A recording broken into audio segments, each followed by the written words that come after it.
السلام عليكم ورحمة الله وبركاته. أنا أكو هذا يا أفكار لانتا غريتا مانشستر قدية ذكر الدوان تاجريا شيدا وحان هذه أذكر ما هذا نقينا مدح هذا وفتقة علوس نوغيمي دلكي هوية سوماليلاند هكان كسر حسبي كل مية وهكامين يكتب كحين ككوبات حسبي كل مية مشاهد مدن محمد كاين أحمد sidoo kale waxa ku heliya waftiga sare waxa ku heliya waftiga culus ee dalka inooga yimi hogaanka sare xisbiga gudoomiyaha golaha dhexe xisbiga kulmiye mudane jaamac Ismaaciil Shabeel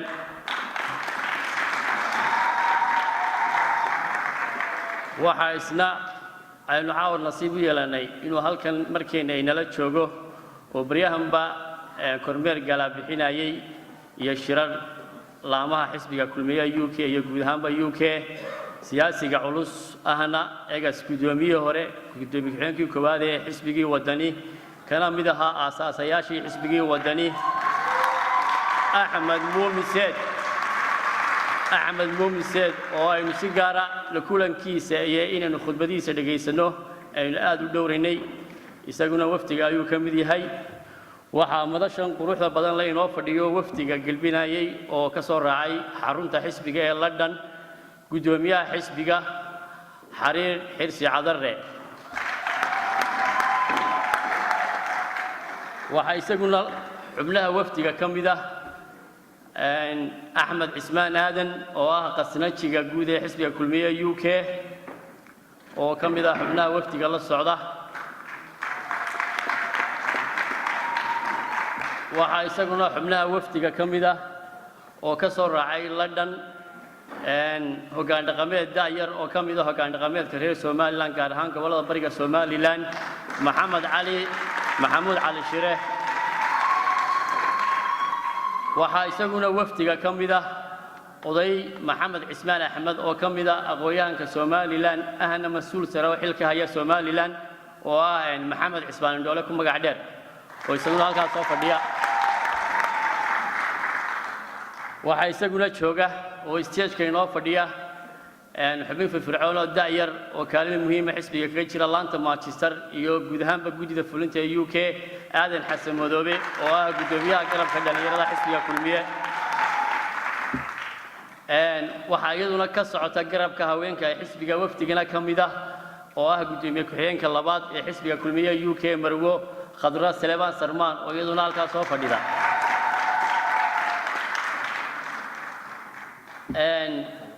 waxa mas'uulka sare waftiga hogaaminaya isagana la socotay Marwo Saafi Axmed Jaamac Umar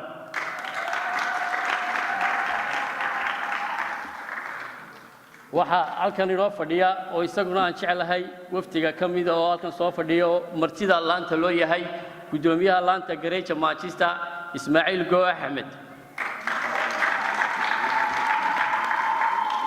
ninka marayda sita isaguna waa gudoomiyaha gudida mustambeedka ee laanta Gareeja Manchester Cabdiraxmaan Koosaar Caydiid waxa kaloo jooga isaguna afhayeenka xisbiga kulmiye ee UK Maxamed Cabdi Rambe oo in badan ka aragteen shaashadaha TV-yada inta haddaan ku dhaafo isbaridaan iskiin baray xubin culus oo isaguna saaxiibkeeya Axmed Cali Jacaale in caalkildii wuxuu ka mid yahay xubnaha gudida mustambeedka xisbiga kulmiye sida caadada inoo ahayd heestii calanka Jamhuuriyadda Soomaaliland waa loo kacayaa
الرحمن الرحيم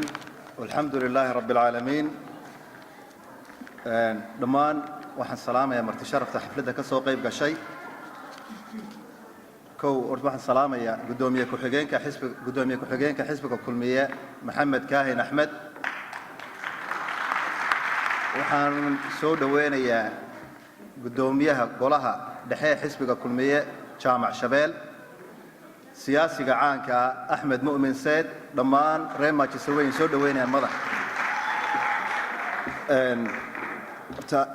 raalli baad iska ahaan doontaan tiirada waqtigeena dib nooga yar dhacay. iminkana alxamdulillah wana ka hoolkii soo buuxinay madaxdiina wayna la joogtaa. laanta Manchester garabka haweenka iyo garabka dhalinyaradaba iyo mustambeedka iyo odayaasha dhammaan assalaamu calaykum waraxmatullaahi wabarakaatuh. gudoomiye Maxamed Kaahin Axmed, magaalada Manchester waa magaalo xisbiga kulmiye inta ugu badan ee magaalada degan ay u codeyso, hadee jeer ay u ololeyso, hadee jeer xisbiga kulmiye ay priority-ga uga dhigaan inay hadee jeer la shaqeeyaan. haddaan warbixin yar ka siiyo laanta Manchester imika waxay jirtaa hore way u jiri jirtay odayaal fara badan baa hore ugu soo shaqeeyay. uu ka mid ahaa Faarax Xasan Jagac gudoomiyihii hore.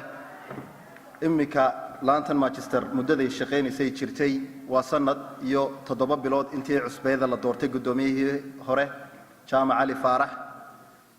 Jaamac Ali Faarax wuxuu soo dhisay guddi fulineed. guddi fulintu waxay ka shaqeysay sidii ay xisbiga u hormarin lahayd, sidii dadka membership u siin lahayd, sidii ay mar walba horumarka xisbiga ay uga shaqeyn lahayd gudaha iyo dibadda. gudoomiye magaalada Manchester maanta markaanu tirino dadka kaararka membershipka qoorta ku suran waxaanu ka tirinay amba loo sameeyay 72 kaar. alxamdulillaah rabbil caalamiin. waxaan salaamayaa gudoomiyaha iyo wafdiga badan oo hogaaminayo dhammaantood iyo koonan kala qaad lahayn. waxaan ku soo dhaweynaynaa magaaladeeda. hadda ugu maanta la gelinaan wax badan akhriyo, laakiin waxa weeye uun hadda soo dhaweyn iyo wax qabadkii aan qabanay iyo wixii la qabtayna waxa sheegay walaalkay baa sheegay. waxaan jirnaa hadda amaanin waxa bishii 11 baan ku soo biir. waxaan ahaa gudoomiyihii hore wadani ragaas madaxda ka shaqeeyay inaan noqono moogtahay haddana waxaana weeye xisbi la wada leeyahay oo hawshiisa iyo dadaalka iyo sidoo uu shaqeynayo laga garanayo dareemayo sidoo uu socdo xawliga uu ku socdana aan la maleeyay. taana waxaan ilaahay ugu rajaynayaa inuu noqdo ka hadda ku guuleysta doorashadaas labaad. aad baan u mahadsantihiin. soo dhawaada. السلام عليكم ورحمة الله وبركاته. والسلام على أشرف المرسلين. السلام عليكم ورحمة الله وبركاته. وحن سلام يا وفد شرفت له نوتمد سيدا وين مقاش إنه غصوا قيب قشي شركة نن وهو قامين أيوه محمد كاهن عاديات بانو سلام يا بركة كوبات.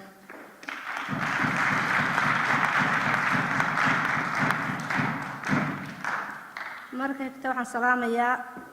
marti sharafta nooga timi gobolada UK sida wanaagsan oo quruxda badan iyaguna shirkan uga soo qayb galeen. aad iyo aad baan u salaamayaa. waxaan kaloo iyana ku xigsiinayaa salaamayaa Manchester oo runtii inkasta oo maaragtay taageerayaashii kulmiye ay naga aadeen safar oo bishan runtii aynu ku jirno bishii fasaxa loo wada bixi jiray ay tahay oo si aad iyo aad aan looga soo qayb galin, laakiin waxaan xasuustaa mararka qaarkood halka maanta la fadhiyo oo Manchester oo quri wada buuxiso. marka maanta kolley waanu cudur daaranaynaa, laakiin inta ka soo qayb gashayna aad iyo aad bay u mahadsan yihiin.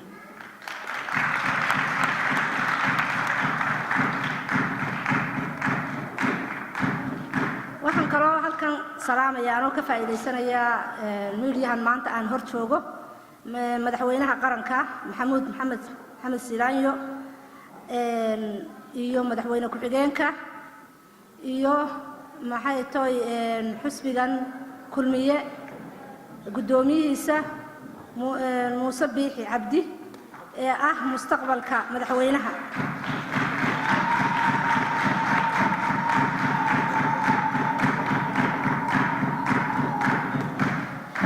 intaa waxaan ku soo dhammaynayaa salaantii aan kollay siday. insha allah waxaan gudagelayaa mawduuc yar aan doonayo inaan ka hadlo. mawduucaas oo ah waxqabadka maanta kulmiye oo dee ahaa markii horeba dowladda ka dhashay waxqabadkiisii waynu haynaa. maasha allah wax badan oo uu qabtay baynu maaragtay maanta taabannay oo aan hore u jirin. iminkana waxaynu rajaynaynaa mustaqbalka muuse biixi cabdi in uu maaragtay marka uu mustaqbalka aynu mar labaad ku guulaysto kulmiye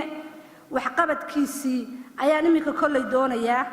waxyaabaha qaarkood oo aan kolley anigu shakhsiyan idin hortaagan anoo aamino ah aan kolley waxyaaba qaarkood aan gacanta ku hayo ayaan iminkana doonayaa inaan ka yar taabto oo aan u sheego anoo media ka faa'iidaysanaya. waxaa jiray sanadkii hore waxaan joogay waddankii 2016kii waxaan jiray magaalo la yidhaahdo xayira. magaaladaas runtii waxaa mara laamiga cusub ee ceergaabo. halkaa waxaanu soo dhagax dhignay school boardina oo runtii ereyadaas saraareed aad iyo aad ugu baahan tahay. markii hore naguma jirin inaanu dhisno school boardina, laakiin markii aanu dadkii iyo tuulooyinkii marnay waxaa noo soo baxay feedback ah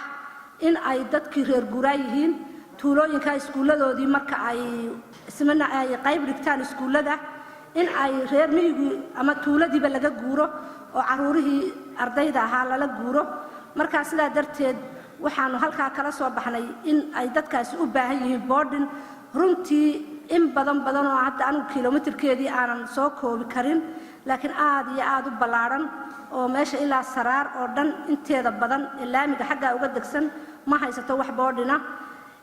halkaa waxaa ka soo baxay school boardina. iskuulka waanu dhagax dhignay bishii August ee sanadkiina soo dhaafay. madaxweynaheenna maxamuud silaayo wuu soo maray, wuuna taabtay, wuuna arkay, wuuna dhagax dhigay mar labaad. madax badan runtii way soo mareen. waxqabad badan ayaa loogu ballan qaaday iskuulka. iskuulkuna marka ugu horeysa waxaa hindisihiisa lahaa ama uu ka yimid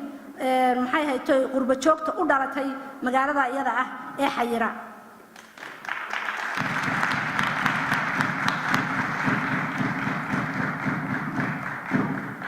marka iskuulkaas runtii waxaan aad iyo aad u jeclahay anigoo ka tirsan haweenka garabka koobaad garabka haweenka ahna runtii xubnaha ugu firfircoon ee maanta magaalada Manchester runtii wax weyn u qabatay maxay tahay xisbiga kulmiye. in badanna runtii ilaa intuu ahaa maxay haytay mucaaridka iyo intan uu hadda yahay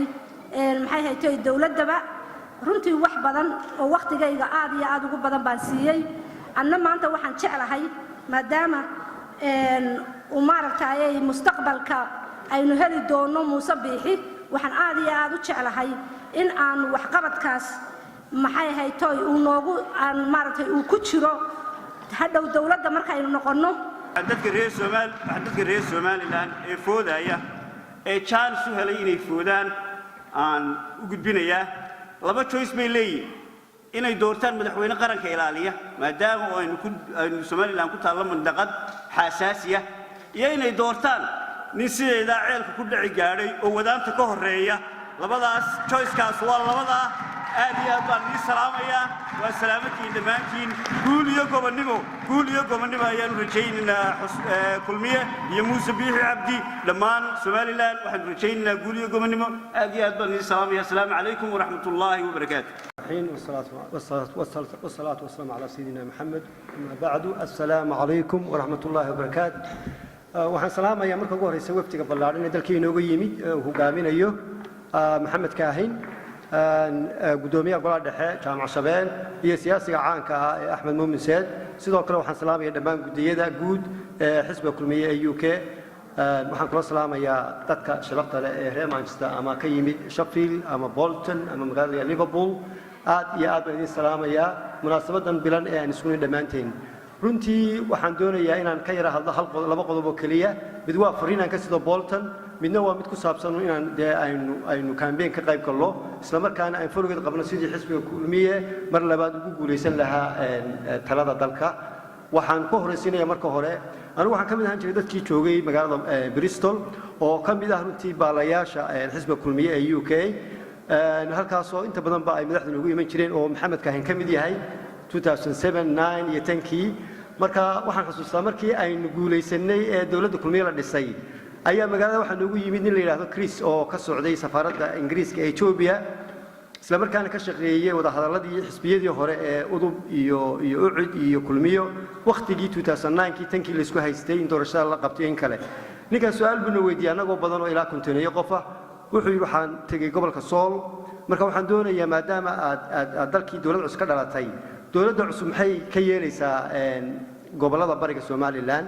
oo aan in badan oo ka mid aanay ku qanacsanayn sida wax loo qaybsaday ama hadda sida dalku yahay marka runtii dadkii meesha joogay su'aashaas nin buu ah runtii intelligent oo aan filayo inuu ka tirsan yahay ciidamada kulay soo shaqeeyay marka su'aal fog buu weydiiyay dadkii waxay ku boobeen su'aal ah boqorada noogay boqorada han aqoonsato dal baan nahay dimuqraadiyad sameeyay laakiin wuxuu war dad baa jira reer Somaliland oo idinka tirsan laakiin si aan ku qanacsanayn nidaamka jira dawladdu maxay sameynaysaa runtii ana oo kacay su'aasha ka jawaab waxaan ku wari madaxweynaha dalka hadda talada qabtay waa nin siyaasi ah aadna u soo shaqeeyay runtii waxaan aaminsanahay baan ku wari inuu heshiis fiican la gali doono dhammaan ururada jira ee gobolada bariga oo ACC markaa ugu horeysay waxaana ku wari heshiis nabadeed oo gacmaha la isqabsado ayaa dhici doona waxaana rajaynaynaa dadka inta maqan oo dhan in madaxweynuhu inta wax xukunka hayo uu isu keeno oo Somaliland mideeyo meel joogtaba بالحقيقة ممكن أبيه وين قارقني سلطان علي جراد شراء علي محمد علي شراء بسوينا هذا عن سلام بالبنية دمانتين أنت هل كان كسر هيك الشيء شركة محارها قدوميال أما هاتان أما محارها قليال أما لامها كردوان كيمي شافيل ليفربول يا بولتون يا لندن بوي قارب مارك يا هير لندن كل جيم وحنا ليه ننا بريسة مرتكم من غضا كسر دوادا قعم فرن ولا ليهم بدوت معدين حزب جيني بدوت معدين ده كسر دوادا مقالة مانشستر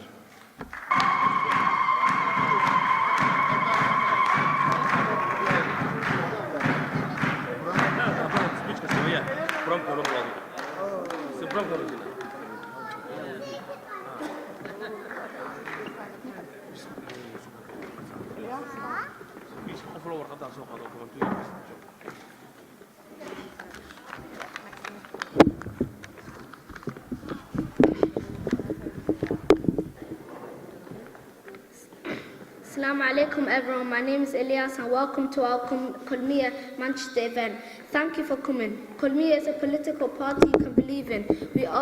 We can all see with our very own eyes what Kulmiya has achieved in the last 7 years. Just imagine what they could do if they win again. I have a dream that is brighter and better for the future if Kulmiya win with the help of Allah. Thank you for listening. Have a good day. كلمية وعادية.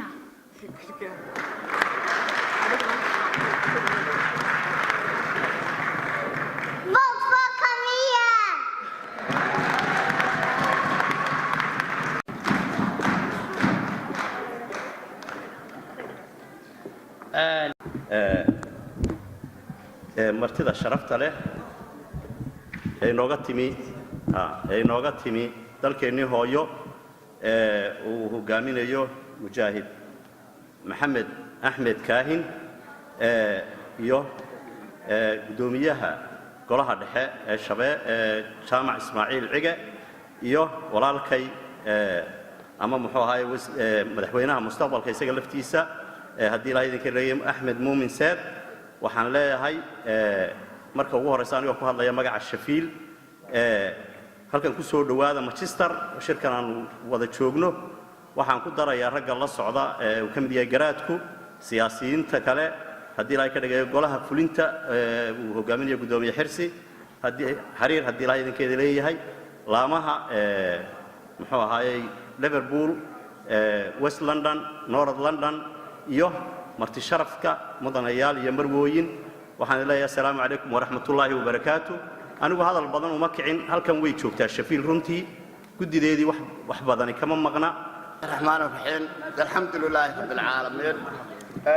waxaan salaamayaa marka hore wafdida dhammaan uu hogaaminayo gudoomiye ku-xigeenka koobaad maxamed kaahin axmed dhammaantood waa salaamaynaa assalaamu calaykum waraxmatullaahi wabarakaatu waxaan kaloo salaamayaa dhammaan laamaha xisbiga kulmiye baan salaamayaa waxaan salaamayaa laantaan martida u nahay ee Manchester sida wanaagsan ee xafladan ay u soo abaabuleen iyo muuqa wanaagsan ay sameeyeen iyagana aad iyo aad baan uga mahad celinaynaa runtii halkan hadal badan ma yaalo laga sii hadlaa anigoo ku hadlaaya dhammaan guddida fulinta ee Sheffield iyo taageerayaasha Sheffield haddii ilaahay ka dhigo maanta kolley haddii ilaahay ka dhigo halkan mid quruma ka odhanayaa kolley annagu haddaan nahay Sheffield bisha 8/25keeda lacagtii laga rabay waa naga diyaar qasnada kulmiyay ku jirtaa haddii ilaahay ka dhigo saas ay ogaanaysaan waxaan kaloo halkan uga sheegayaa wixii dambe aan inta markaan ka gudubno nagu hadhayna waa diyaar gareynaynaa intaasaan ku soo koobayaa waxaan u yeelayaa guddoomiyaha garabka haweenka Sheffield intaasay nagaga dhamaanaysaa wassalaamu calaykum waraxmatullaahi wabarakaatu السلام يا دمانبا bulshooyinka halkan isugu timi gaar ahaan waxaan salaamayaa madaxda sharafta leh ee inooga timi waddankeennii hooyo ee uu hogaaminayo guddoomiyaha labaad ee guddoomiyaha koowaad ee maxamed kaahin aad baan idin salaamayaa dhammaantiinba waxaan leeyahay assalaamu calaykum waxaan u mahad celinayaa reer Manchester iyo abaabeen xafladda quruxda badan ay soo abaabuleen aad iyo aad baan idinka mahad celinaynin karaa waxaan leeyahay thank you waxaan rabaa oo kaliya anigu inaan ka hadlo maadaama waqtiguna yar yahay runtii inaan u farriin u gudbiyo dadka reer Sanaag oo ay ku soo socoto iyo Sool oo ay ku soo socoto kaar qaadashadii runtii xoogaa cabashahina ay jirto waxaan codsanayaa in commissionka iyo gobolka Sanaag oo aad moodo xoogaa inay isku yar cakiran yihiin xagga dhalinyaradii oo lagu xanibay in jaamacadda Ceergaabo qura dhalinyarada ay noqonayaan muraaqibiin runtii dadkii bulshadii kale ay aad isugu adag yihiin ceelafeyn sidoo kale garadag marka waxaan codsan lahaa in dawladdeena sharafta leh iyo xisbiga kulmiyaba ay bal halkaa eegaan dhex galaan waayo kaarku ma aha wax iisiya maanta la qaadanaya haddii qulqulada timaadana waynu naqaana dhibaatada ay leedahay reer Sanaagna waxaan leeyahay reer Soolba waxaan leeyahay cid kastoo la idin keenaa qof kasta oo yimaada waa dhalinyaradeenii waxaan rajaynayaa inaad kaarka si wacan u qaadataan waxaan rajaynayaa inaan idinka waxayna jooga ama wixiina daad oo inta aad ka gaadhaan aad keentaan oo aad ku dadaashaan inaad kaarka qaadataan muhiim ma aha inaad tidhahdaan kaarka waanu qaadacaynaa maadaama dhallinyaradeedii la qoran waxaa muhiima inaad kaarka qaadataan waayo maanta Muuse Biixi codka kaliya ee uu ku naaloonayaa waa codka gobolka Sanaag iyo Sool marka reer Sanaag waxaan leeyahay maadaama halkii aynu nafsiga ka sugaynay kulmiye halkaynu ka sugaynay uu Muuse Biixi Cabdi yahay kaarka si wacan u qaata Muuse Biixina insha Allah bismillaahi kariim uu guuleysanayaa dhaqaalahana waa in la bixiyaa ayaan leeyahay aad iyo aad baan idin salaamayaa dhammaantiin aad u mahadsan yihiin reer Sheffield waxaan u yeedhayaa laanta North London waxa uu hadlayaa Mujaahid Cali Seeri soo dhow bismillaahi raxmaani raxiim hadal badan u bixi maayo adiga goraale markay laamaha soo gaadha la yiraahdo soo gaabiya waa soo gaabinaya waxaan idinku salaamayaa dhammaantiin mudanayaal iyo marwooyinba 114 quraanka kariimka ah aad baan idin salaamayaa anigoo ku hadlaya afka North London waxaan horta anagu North London diyaar u nahay xilalka ka soo baxa North London cid kasta oo ka tirsan kelmadaan adduunyada ugu nabcay beelaha darafyada oo kelmadaan adduunyada ugu nabcay hebel oo ka socda magaalo hebla Somaliland baynu nahay dhulka waa wada leenahay xisbiga waa wada leenahay dawladda waa wada leenahay inaynu ka wada muuqanno xil kasta position kasta oo xisbiga iyo xukuumaddiisu leeyihiin xaq baynu leenahay بسم الله الرحمن الرحيم لما نرت واحد سلام يا وفد القيمة هي قاية هلا إنه جاي بدي ودي كني كل سر وين إنه UK مركز أو جالية السومالان الجوكتو ورتأدي هذا يا سلام يا سر وين يا قدومية حقيقة هو حسبها كلمية محمد كاهن يو قدومية قلها حسبها جامع شباب يسياسي نوين قالق أحمد مؤمن ساد يو جراد هذا هلكن لو ليس مرتضى لما أنت وذو السلام يا وحن كلون هذا السلام يا ضدك مرت الشرف تا رنتي كسوق قريب قال وقتي وقارق أساسي وحن كلون ما هذا وجهدنا يا لانت مانشستر ما أنت سكوك كأنت هلكن إنه كلون نو وفتي كسر نوينو كلي أنا وحنا هاي أنا كترسنا هاي وست لندن رنتي أنا قيمة جار أي نص ما يسمى مانشستر ومانشستر بسم الله الرحمن الرحيم السلام عليكم ورحمة الله وبركاته السلام عليكم ورحمة الله وبركاته ما دام اللي هذا الصوت قابية ولدي هرنا كل هذا اللامي هره مركو راح نسود ويننا عدان هاي نورث ويست أنا جوا برانش كله في بور waxaan soo dhaweynaa martidan sharafta leh ee nooga timi waddankeena Somaliland waddankeena Somaliland uu gudoomiyaha koowaad Maxamed Kaahin Axmed uu ka mid yahay iyo Ismaaciil iyo Jaamac Ismaaciil Shabeelle oo ah gudoomiyaha golaha dhexe iyo martidan sharafta badan ee la socota waan soo dhaweynaynaa nagoo ku hadlayna magacii Lafibuur عدل بدل أورن مايو مدام الله يسود ويا السلام عليكم ورحمة الله وبركاته. الرحمن الرحيم. وعن كعود الدارنا وقت كانوا قصوا قابتي حفلة دادي بيرد عادي مركاون وعن قصوا كوبيا من لباس ده غضب. المركب روح عن سود وين يا سلاني سود وين يسقط دريا مذحدة إنه قد تمدول كأنه هايو وهو جايبين يو قدومية حسب كل مية كواد قدومية كواد حسب كل مية محمد كاهن أحمد هي قدومية قرار ده جامع شباب سياسي قوين أحمد مومي ساد قد ده فلنتا حسب كل مية UK وهو جايبين يو حرير حرس هذا قد ده نستنبات كا حسب كل مية UK وينقلت شوقو أحمد علي كله قدومية شلامها حسب كل مية UK لانتا شفيل قد ده فلنتا وهو جايبين يو ياسين عربوشة لانتا ليفربول oo hogaaminayo isaguna Mustafa Ahmed Yaasiin marti sharafta kale ee ka soo qayb gashay xafladda aad iyo aad baan idin soo dhaweynayaa waxaan idinku salaamayaa salaanta islaamka assalaamu calaykum waraxmatullaahi wabarakaatuh waxaan si gaar ah ugu mahadnaqayaa laanta Manchester garabka haweenka garabka dhalinyarada gudida nustambeedka xafladdan si wacan u soo qabanqaabiyay aad baa u mahadsantihiin markaan salaanta ka gudbo waqtiga aad inoogu yar runtii waxa baan islahayn wax badso wax beelba dhashaa meel hanti iyo Soomaaliyeed heebaanu haysanayo ilaa 12 ilaa kooda joogi lahayn laakiin waxaanu filaynay in laamo badan ay ka soo qayb galaan laanta Birmingham oo xafladii gaar u qabsatay iyo dad kale oo fara badan marka wuxuu ka yimi bilihii holiday-ga iskuuladu fasaxayeen baa lagu jiraa dabeetana dadka badankeedina holiday bay u baqan yihiin waxa kale oo laanta Birmingham ba yana aan iimaanay xaflad qabsatay laamaha u dhawda Liverpool iyo dad badan inooga iman marka horta holka weyn waxaan ugu kalifay waxaan isleeyahay waa buuxsameeyaa marka laakiin dhibaato ma leh ujeedada iyo message-ka baa muhiim ah inuu u gudbo waxa aniga gaar ahaan farxad weyn ah inaan ku soo dhaweeyo Axmed Muumin Saad gudoomiyihii hore madaxweyne ku-xigeenka ama gudoomiyaha koowaad ee xisbiga wadani ahna madaxweyne ku-xigeenkii hore ee xisbiga wadani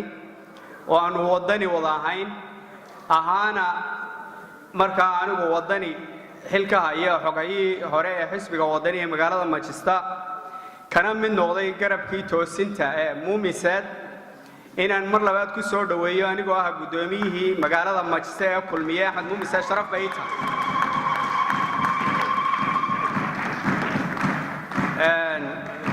waxa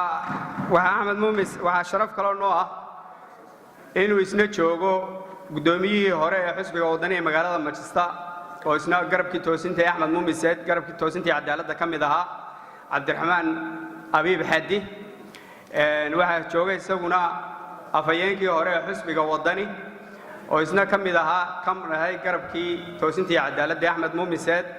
horta aad baan kugu soo dhaweynaynaa taageerayaashaadii xisbigii wadani halkan ay ku fadhiyaan Axmed Muumiseed taasoo kugu bishaaraynayna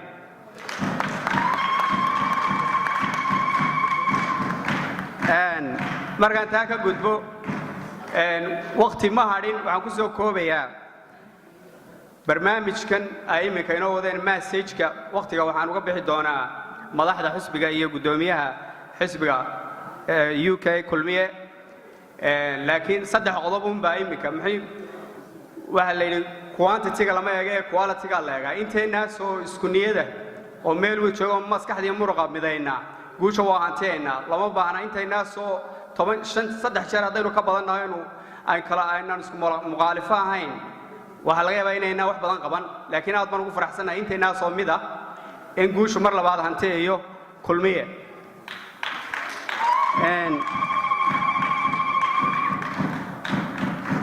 waxyaalaha maanta Muuse Bixi Cabdi ama xisbiga kulmiye u sahlaya Jaaniska waxa kamid ah xisbigu sidiisaba ama dibadda ama xisbi dibadda ka tartamayo wadamadan Yurub iyo reer galbeedka ha ahaado ama mid Afrika ha ahaado xisbigu laba un buu ku tartamaa wixii uu soo qabtay iyo waxa uu soo wado kulmiye wixii uu soo qabtay na uu ku tartamaya waa la og yahay barnaamijkiisa siyaasadeedna uu ku complete gareynayo wixii ka dhimanna uu soo wada marka waxa la yiri imika kulmiye uun baa xogtii wixii waddanka ka dhiman meel walba u warhaya wax barnaamijkiisa siyaasadeed wax qabtay waxna soo wada marka horta taas chance ba ayay u tahay inuu mar labaad guusha hantiyo midda kaliya anigu ku soo koobaya waxa weeyaan dhaqaale leenaga baahan yahay iyo inaynu inagu meel uga soo wada jeesano midayno ololaheena taageerayaasheena maxaan ku dhahday dadaalkeena inaynu inagu aanan ismaaxdubin aanu midowno iyo inaynu muraaqibiin tayo leh oo la isku halayn karo reliable la diyaariyo laan waleyba aad iyo aad baan idin salaamayaa dhammaan waxaan salaantayda ugu horeysiinayaa gudoomiyaha ku-xigeenka xisbiga kulmiye Maxamed Kaahin Axmed oo wafdi ballaaran wato inoo yimi gudoomiyaha golaha dhexe xisbiga kulmiye Jacashabeel iyo siyaasiga weyn ee Axmed Muumiseed waxaan kaloo isagana salaamayaa gudoomiyaha guddiga fulinta kulmiye UK suldaanka xubnaha guddiga fulinta ergooyinka laamaha ka yimi iyo mas'uuliyiinta kale ee faraha badan ee haween iyo dhalinyarada leh ee jooga golaha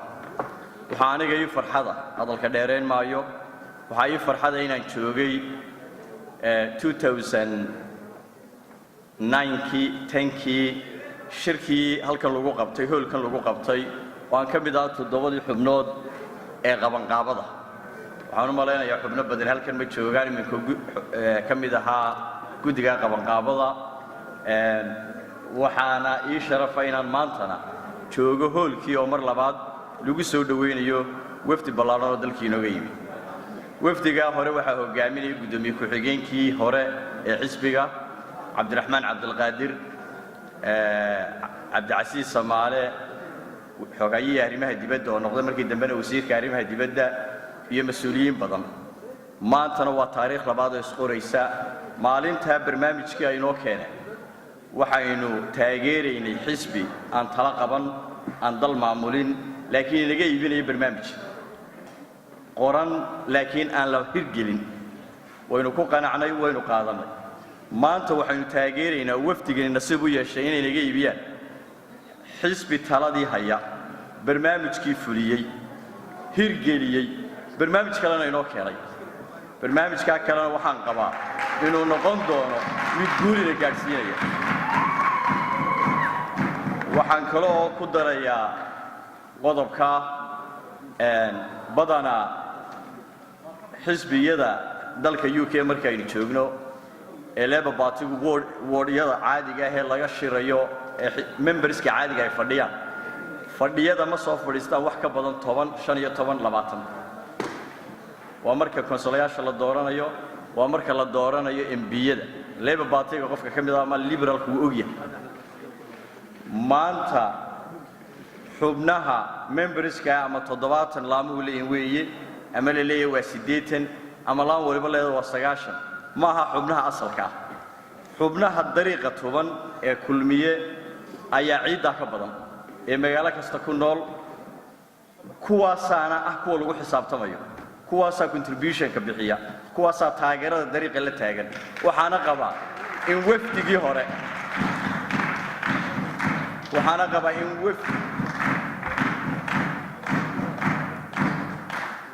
waxaana qabaa in wafdigii hore ee uu hogaaminayay Muuse Biixi Cabdi iyo xubnihii la socday ay sababtay barnaamijkii ay iibiyeen dadkan faraha badan ee halkan la idinka sheegay laantana qori idin sheegtay iyo kuwa kaloo aydan aragoo laamaha kale sheegayaan ama la jooga in xisbiga soo galaan inta hadhayna waxaan qabaa barnaamijkan qabi qoraalka ah ee Maxamed Kaahin uu ka hadlayay ee keenay inuu soo gelin doono xisbiyada dhammaantoodna aynu kala wareegi doono taageerayaashooda aad iyo aad baan idin salaamayaa waan mahadsantihiin aad iyo aadna waa idin salaamaya السلام عليكم ورحمة الله وبركاته آدي أدبان دي سلامية لمان لامها هل كان عاو حفلتنا كسو غيب قلي أوغو ريسو لانتا جريتر مانشستر ورنتي عاو برنامج كان ينوصو ديارسي iyo cusubadii wanaagsaneed ee inoo sameeyeen aad iyo aad aan uga mahadnaqayno aad iyo aad mar walbana lagu yaqaano waa diyaargarowgeedu bilowdo waqtiyada ugu horeeya dhameeyana xafladahooga waqtigay ugu habboon tahay aad iyo aad baan ugu mahadnaqayaa laamihii kale kala soo qayb galay hawshan la lahaa ee laanta Manchester Sheffield iyo Liverpool iyagana aad iyo aad baan ugu mahadnaqayaa laanta Sheffield oo runtii iyaduna kaalin adag kaga jirta Midlandska laamaha inooga dhisan laanta Liverpoolna dardarkeedii maanta bay bilowday waynu uga fadhinaa maalmaha soo socda waanu duceynaynaa laanta Sheffield iyo Manchesterna waxaan ka codsanayaa aad iyo aad uga codsanayaa wixii taageera ay siin karayaan siday isku siin jireen inay u siiyaan inta markan ka gudbo wafdigeena iyagoo isku wada socda aad iyo aad baan u soo dhaweynayaa aad iyo aadna waxaan ugu mahadnaqayaa safarka ay iska xilqaameen inay laan walba gaadhaan guddi walbana gaadhaan guddigii guud gaadhaan taageerayaashii gaadhaan fariinta inoo wadaana wada gaadhsiiya fariinta inoo wadaan waa fariinta xisbinimada ah waa taa dimuqraadiyadda ah waa taa aynu doonayno boqolaalka sane soo socota inaynu kala dhaxalno xisbinimaduna waxa weeye taageerayaasha xisbigu leeyahay sidii hawsha u sii wadaan ee ay uga miro dhaliyaan ay xisbiga u taageeraan xisbigu waxa weeye in markaa xisbiga kulmiye uu hormood ka noqdo xisbiyadan maanta inoo jira iyo dimuqraadiyaddan aynu higsanayno oo waxaa xisbiga kulmiye inooga baahan yahay aanay noqon marka hore soo dhowaato ee wax socda oon kala go' lahayn inay inoo noqoto taageerayaasheennu shaqada ay qabanayaan ee ama dhaqaale leh ama warbaahin leh ama hawlaha kale leh mid mar walba socota inay noqoto oo dhaqaalaha marka kambeyn soo dhowaado aynu u baahanaynaa oo noqdo mid si toosa u socdo oo aan wax alla u carqaladeyn karaya haba yaraatee aanay jirin waxaa laynooga fadhiyaa ilo kale oo dhaqaale inaynu abuurno ilo kale oo dhaqaale ama dukaamo u furnay ama bacadlayaal u furnay ama shares u furnay ama sanduuq aan kala go' lahayn ha noqotee wax aynu ku tiirsanno oo meel inoo yaalla ayaa laynaga doonayaa waxaanaynu doonaynaa UK inay hormood ka noqoto marka waqtiguna way nagu yeeriyey wafdiguna fariimo badan bayna soo gaarsiinayaan laakiin waxaan caawa aad iyo aad ugu faraxsanahay hawshii shirkeennii hore ee gaarka ahaa waxyaalihii ay noola yimaadeen wafdigu iyo sidii laamuhu ay jiibeen aad iyo aad baan idinka mahadnaqayaa بسم الله الرحمن الرحيم والصلاة والسلام على أشرف المرسلين سيدنا محمد وعلى آله وصحبه وسلم أما بعد مروي يا مدن عيال السلام عليكم ورحمة الله وبركاته سلامك بعد ويركب تبع يا برمنغهام اللي هو تشوفون يقول إسكاي لالي أنت تشوفتي جريس كلام مركي يقول رسالة لما ربط إسكاي لالي يقول مكروفنكا عندنا هودي نقول حتى يكون تبادل قرت هذا قاعد تونتاي سور كلا عندنا هدي نقول سور كلا عد ستوك تلاوس الكاس سوريا هدي نقول لما دي دواء عضوض برتوالك ريريو كان لما دي دواء عضوض واكوارك ولا الذي شيء وحنولي من كارد فوق كليه لك تيناس وحي كفر حضره هل نبان كم قليولي وحاول حفلة قليل وانكا غير شفيد مالتوري ورسالة ولقى فرحين وتاقي ريال فربضب كل شيء شفيد اللي شوقان عاولوا ولقى فرحين بالشالي لا تكيد ايال خرج بشي كوات صوت هورينا دوبياش كلام ميكروفون سو عرريا هذا شيء انه وحوا maxay waqtiga looga luminaya annagu de uma soo socod hadal iyo annagu way kan haddana way kan sida riwaayadii huriyo warkiisa bari kaligeedu way kan haddana way kan haddana waxaan u soconaa warkaa uu sheegay gudoomiyaha fiiloo kale inay dhigteedu maqasho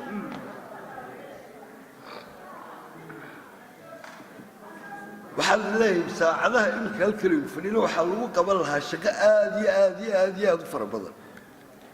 muhiim ah waa naga daawatay telefishinada madaxweynuhu fadhiyo gudoomiyaha xisbiga fadhiya ayaanu hawsha labaysana midnaba soo kaco midna mikrofoonka ma yimaado shirarka marka la isoo dabacneedu ma qof walba inuu mikrofoonka waa in ajanda jira waa in business qabanaya 2 saacadood 3 saacadood waxa lagu qaban karaa hawl aad u ballaaran بدل أنك كاريو كيو واتل سوتشيدي مكروفن كا يسموه رجال يقفل أنا يقول لي هاي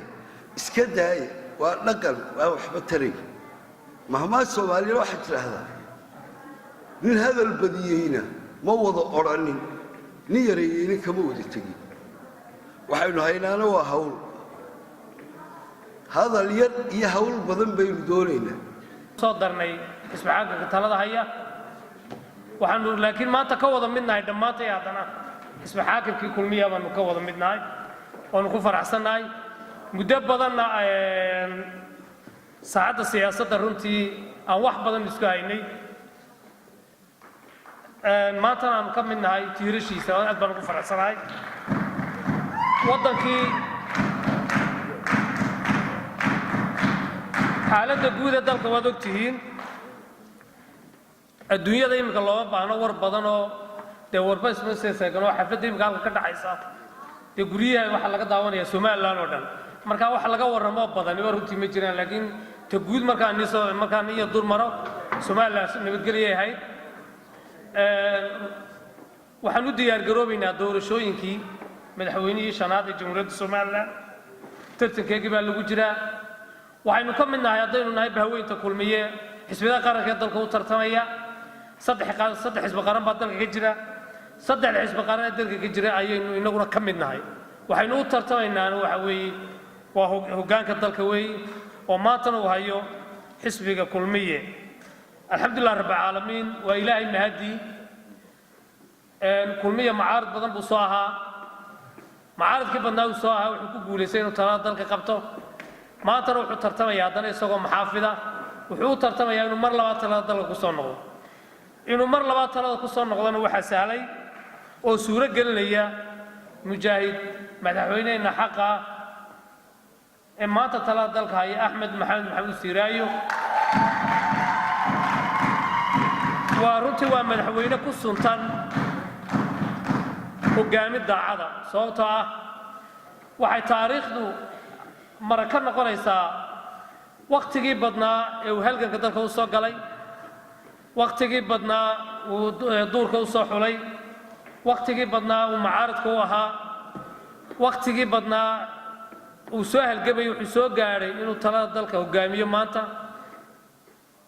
waxaa lagu xasuusan doonaa waa madaxweynaha keliya ee afrikaana ee isagoo teeramkiisii labaad u hadhan yahay go'aansaday inuu tanaasulo oo xisbigiisa lagu tartamo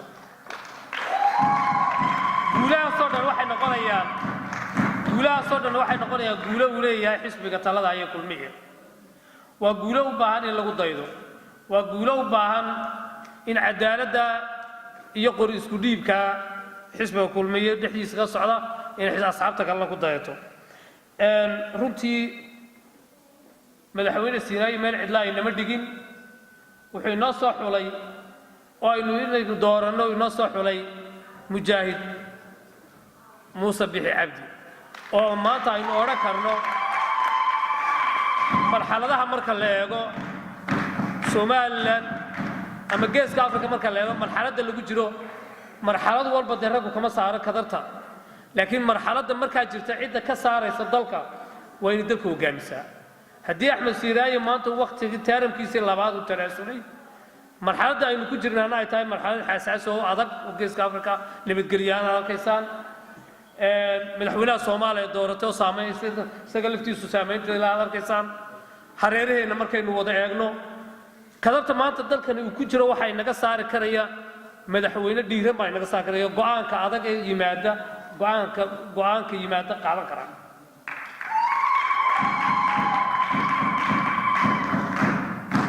xisbiga kulmiya wuxuu u helay jaanis wuxuu helay inuu maanta tartamo isagoo waxqabadkiisii hore wixii uu soo qabtay ee hore isagoo qabtay inuu ku tartamo haddana haddii maanta talada ku guulaysto gadaloolooyinkii dambena inuu oodi doono haddii ilaaha yidhaahdo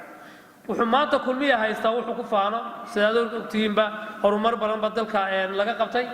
ha noqoto dhinaca waddooyinka ha noqoto bayskeeda ciidamada ha noqoto dekedda ha noqoto waxyaabo badan buu dalka laga qabtay waxaa laga hadlayey iminka aan maqlayay biyo yaraanta runtii hawshaa biyaha waa lagu jiraa laakiin waxa kala badan maalintii biyaha la geliyey magaalada hargeysa tiradii ay ahayd maalinta hargeysa iyo tirada maanta ay maraysaa dee qofka caqliga uu garanaya maalintii inta ku nooleed iyo maanta inta ku nool marka biyo yaraanta waxaa keenaya populationka caasimadii hargeysa waxay noqotay somaliland waxay noqotay caasimadeedii marka biyo yaraantu mar kasta way jiraysaa laakiin mar kasta waxaa la samaynayaa xalinteedii baa lagu jiraa iminkana si fiican bay u socdaan insha allahu tacaala taasna waxa weeye way daboolmi doontaa waxyaabaha dhiman oo dhan waxaynu rajayn doonaa xukuumaddeenu markay imika talada ku guulaysato inay yadna insha allahu tacaala dhammayn doonto diiwaangelintii meel fiican bay maraysaa runtii labadii gobol ugu dambeeyey baa ayay bilaabmaysaa diiwaangelintaas markay dhammaatana doorashooyinka baynu diyaargaroobaynaa waqti kooban baa inoo haray waxaa loo baahanya waxa weeye inaad guddiga dhiisha iskaga dhigtaan item laba arrimood baa looga baahan yahay qurba joogta ama UK ha noqoto ama dibadda kaleba ha noqotee waa muraaqibiintii iyo inay ka qayb qaataan contributionka xisbiga ee dhaqaalaha kolley wixii intaa ka badan wafdigu waxa hogaaminaya guddoomiye ku-xigeenkii koowaad xisbiga kulmiyadda mujaahidiinta ku badanoo isaguna waa mujaahid maxamed kaahi anigu baana malaa mujaahidayno anigu mujaahid dimuqraadiya noqonaya haddii ilaa imaado marka mujaahidkaan kusoo dhaweyn doonaa si kelmadiisa u dambaysayno والسلام على سيدنا محمد وعلى آله وصحبه أجمعين دمان شعب وينهن تاجرياشا حبناها حسبك كلمية مدحد اللامها قدوميها حسبك كلمية دلك يوكا قدوميها اللانتا أين مرتضى والنحي مانشستر iyo laamaha kale ka soo qayb galay ee Sheffield iyo Liverpool iyo laamaha London ee yimi iyo Bolton intaba salaamu calaykum waraxmatullaahi wabarakaatuh mudanayaal iyo marwooyin reer Manchester si fiican baan ugu mahadnaqayaa sidii fiicneedii ay noo soo dhoweeyeen martiqaadka ayna marti qaadeen iyo sidinay shirka u soo abaabuleen gaar ahaan hablaha kulmiye oo mar walba lafdhabarka xisbiga ah oo marka shirarkii meel walba la joogo qayb weyn ka qaata aad iyo aad baan idiin salaamaya kolley intaan shirka la imanin waxaan shir howleed yaroo kooban la galay madaxda laamaha London Manchester iyo Sheffield iyo Liverpool intaba hawl baanu wada galay waayo daanaku hawl baanu soconay kulankan imikana waa kulankii guud ee aynu isku xog wareysanaynay idinkuna waa xog waranteen laamaha dhamina hadalkoodii way soo wada jeediyeen waynu ka warqabnaayo dee inaku inteenana xusbiga kulmiyeynu nahay xusbiga kulmiyana imika wuxuu u diyaargaroobayaa doorashadii madaxtooyada oo qabsoomaysa 13 November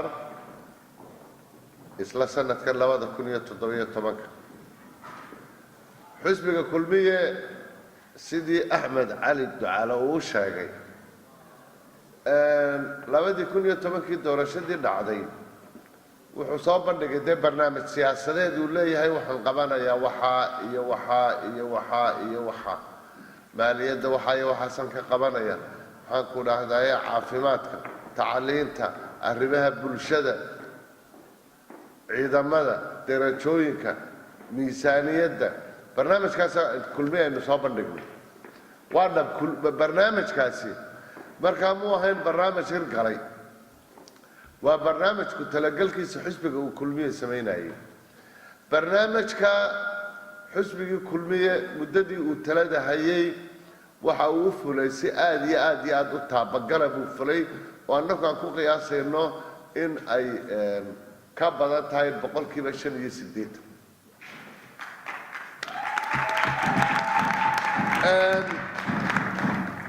waxyaalaha cid waliba ay biciidsanaysay ee ay islahayd kulmiye wuu ku fashilmayaa ma fulin karaayo xaqiiqada rasmigaana annaka lafteedu aanu wadnaha farta ku haynay oo aad iyo aad u cuslaa waxaa ka mid ah mushaharka ciidamada iyo shaqaalaha dowladda waxaanu kordhinaynaa 100% markii ugu horreysay wango waxaanu kordhinaynaa 100%. mushaharkeenu wuu yaraa dadkeenu qaadanaya tirada la kordhinayana waa tiro aan badnayn laakiin marka 100% lagu daro lacag fara badan bay noqonaysay adduunyada ma jirto meel afka siyaasadda iyo dhaqaalaha lagu hadlayo la yiraahdo mushaharka shaqaalaha iyo ciidamada 100% baan kordhinaya Kuwait iyo Imaaraadka iyo maxaan ku dhahdaa Qatar iyo Sacuudiga iyo dawladahan tiradooduna 250 iyo 500 tahay shidaalka adduunka u badan labaan karin ma dalalka kale marka laga eego waxa ka mid ah waxaanu samaynaynaa darajadii ciidamada cid waliba way ka baqday dawladda waliba uu ka baqay nin waliba uu ka baqay arrin adag bay ahayd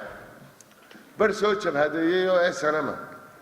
bar soo jabhadeeyay oo SNM iska soo horjeedano iyada lafteeda la dagaalamaysay bar dawlad faqashti iyo ciidamadeedii oo ka soo hadhay oo wada generaal iyo wada cornel iyo bahasho ay ka wada laalaado qoladeedii SNM oo ka tagto annaka u saraakiil hayno cornel hayno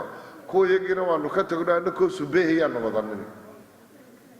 dabadeed waxaa la yidhi intaasi si laysu waafajiyo darajo la siin kara lama karto lamana arki karo kulmiyaa ka bareeray siyaasadeedii buu keenay fikirkeedii buu keenay ciidamadeenna iyo hawsheedna weyne ka ogi maka waxa ay darajo ay leeyihiin sida u kala sarreeyaan maanta timi maxaynu maanta haddana barlamaanka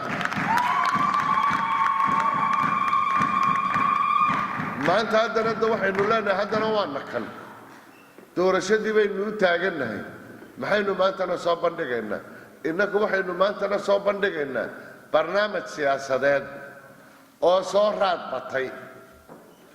oo soo maamul bartay oo soo leadershipkiisa la soo tijaabiyey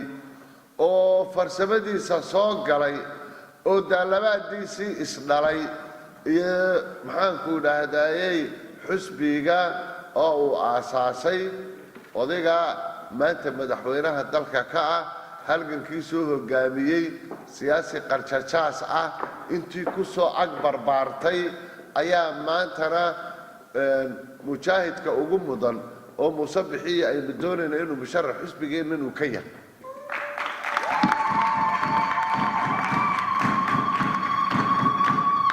xusbiyadayna la tartamaya waxay leeyihiin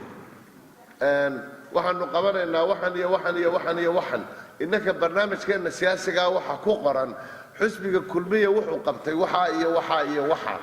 5 sannadood ee soo socotana wuxuu qabanayaa waxaa iyo waxaa iyo waxaa walabadu way isbarbar yaalleen barogaraamkaasi wuu soo baxay wuu soo diyaar garoobayaa hadda maxaanku dhahdaye daabacadiisii waxaan filayaa inay dhammaatay intaanaan noqonin qoladii galabtaa baan la hadlaayey qabyo qoraalkiisii waxaa la geeyey madbacadda haddii aanu soo bixin guddoomiyahaanu igu soo diraynaa maxaanku dhahdaye electronic loogu soo dirayaa kaasaa idinkuna sii kala qaadanaysaa koobina waan sidaa koobigana xiriir baan kaga tegaya intaa marka laga yimaado waxaynu doonaynaa xusbiga kulmiye maanta waa xusbiga ugu awoodda badan leh dalka hal arrin waan idin kala dardaarmaynaa halka arrin waxa weeye xusbiga kulmiye waa xusbulxaakim xusbiye mucaarida bay naga soo horjeeda ayaguna waxay ku daydaan berigii kulmiye uu mucaaridka ahaa oo waxay dhahdaan kulmiye iska yeelyeel bay sameeyaan dabadeedna marba haadaan bay kala dhacdaan horta waa marka ugu horraysa waa laydin maagayaa ila xukunkii dalkaynu haynaaya annakaa nala maagayaa idinkaa laamaha kale iyo xusbiyada kale meelaha yurub idinla joogaa idin maagaya waa laydin caayayaa waa laydin qanjeerinayaa innaku intaasoo dhan da waynu adkaysanaynaa ilaa waxaynu nahay odaygii weynaaye reerka maamulayay oo xusbulxaakimkii baynu nahay waad aragteenoo maalin walba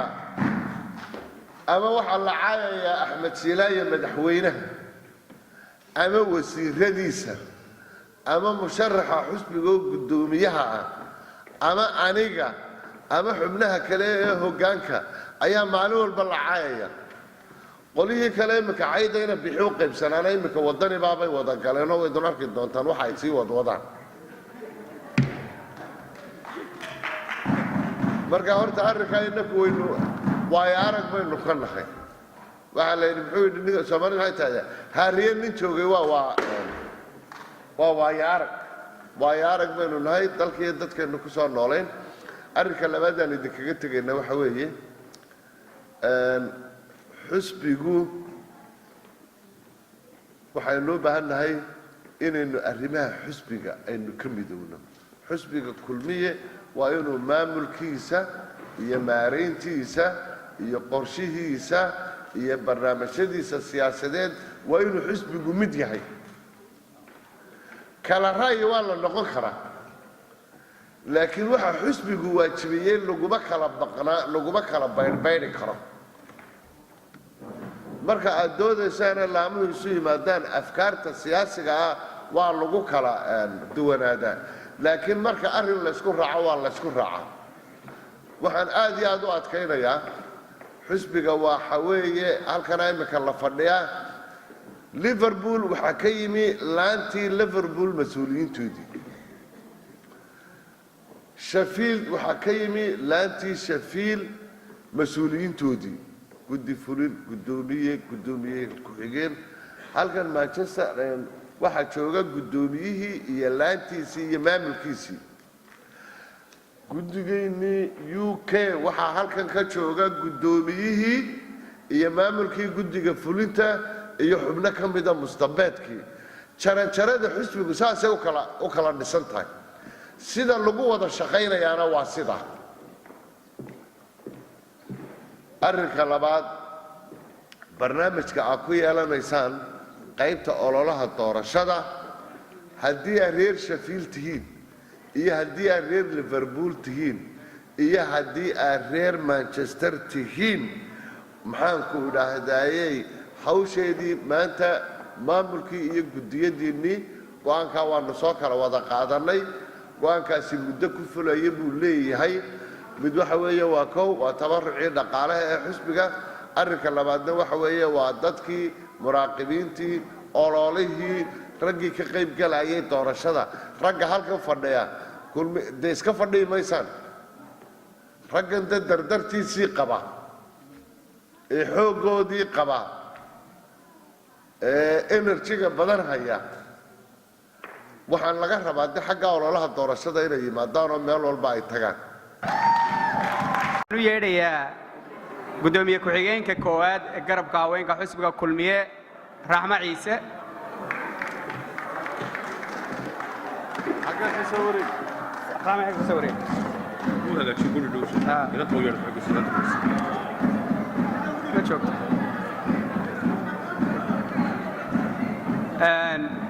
waxaan u yeedhayaa afhayeenka garabka haweenka ee laanta manchester xaliimo maxamuud xasan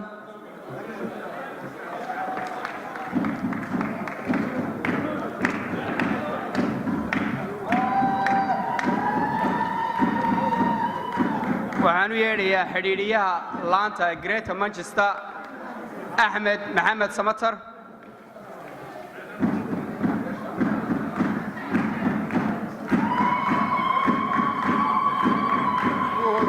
waxaan u yeedhayaa xubin firfircoon oo xisbiga bolton ka tirsan cabdi ibraahim weyrax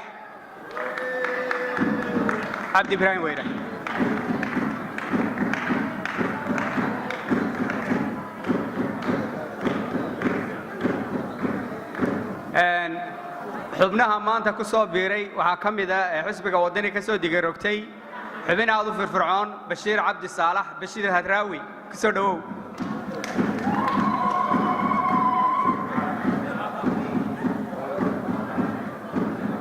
xubin ka mida nustambeedka laanta kulmiye manchester jaamac maxamuud wacays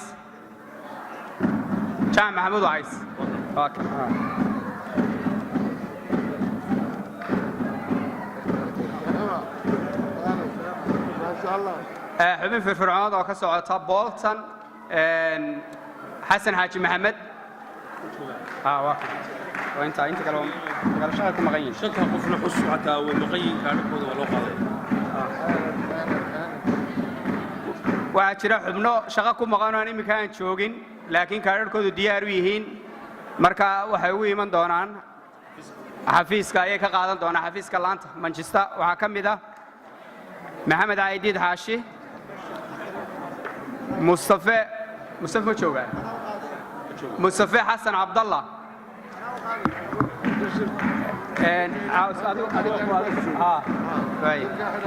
xasan cabdi xasan umal xafiiska ka qaato axmed simane cali isna xafiiska ka qaato farxaan xaaji yuusuf isna xafiiska laanta ka qaato waa mahadsantihiin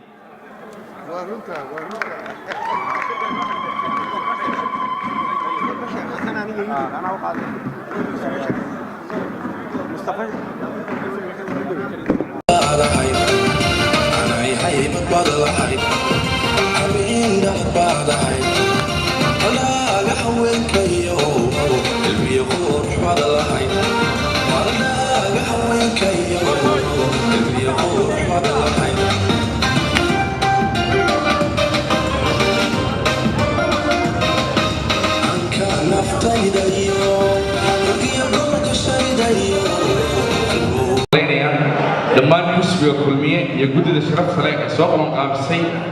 xafladan quruxda badan leh intaa ka bacdi كل واحد مالين تبقى كذا حد مسائل تبقى كنيسين وضد دونا مركز سوريدي نقل أنت سورة لما سرسان هي سورة بين نقول عيا